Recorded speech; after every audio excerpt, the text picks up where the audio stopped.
చెందకు భక్తుడా, ఈ మాయలోక ఛాయను చూచినప్పుడు.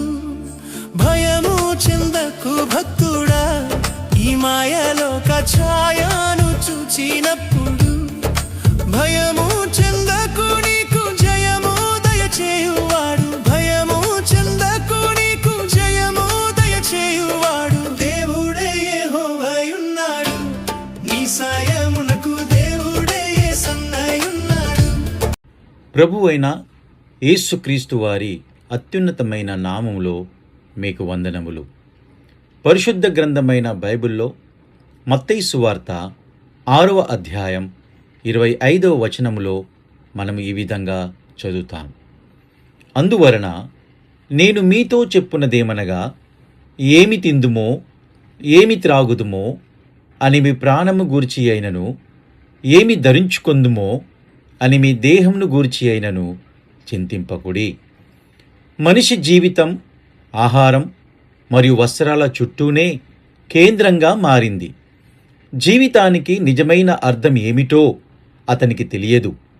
ఈ రోజుల్లో మనము రాబోయే 10 రోజులు, 1 నెల లేదా 20 సంవత్సరాల గురించి ఆలోచిస్తూ ఏమి తింటాం, ఏమి తాగుతాం, ఏమి ధరిస్తాం అనే వాటిపైనే చింతిస్తూ ఉంటాం.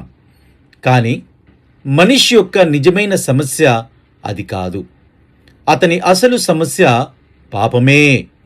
అయితే మనిషి తన ఆలోచనలు, కోరికలు, లోక సంబంధమైన విషయములలో మునిగిపోవడం వల్ల పాప సమస్య యొక్క తీవ్రతను గ్రహించలేకపోతూ ఉన్నాడు. పాపం కారణంగా అతడు దేవుని ప్రేమకు, జ్ఞానానికి, శక్తికి మరియు ఆయనతో ఉన్న సన్నిహిత సహవాసానికి దూరమయ్యాడు. అందుకే మనిషికి అత్యంత అవసరమైనది తన పాప సమస్య నుండి విముక్తి పొంది దేవునితో తిరిగి సంబంధాన్ని పొందడమే. కాలం ఎంత వేగంగా గడిచిపోతుంది. ఈ సమస్యను అర్థం చేసుకునే లోపే ఈ భూమిపై అతని సమయం ముగిసిపోతూ ఉంది. పాప క్షమాపణ పొందకుండానే అతడు దేవుని న్యాయ సింహాసనం ముందు నిలవబడి నరక శిక్షను పొందవలసి వస్తూ ఉంది.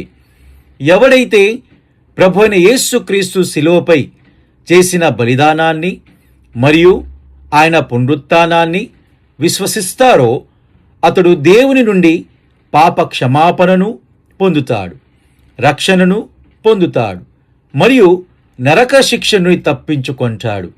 మనిషి జీవితంలోని అతిపెద్ద సమస్య అయిన పాపం నుండి మీరు కూడా విముక్తి పొందాలని మేము మీ కొరకు దేవునిని ప్రార్థిస్తున్నాము. దయచేసి ఈ విషయాన్ని గంభీరంగా ఆలోచించండి, నమ్మండి మరియు రక్షణ పొందండి.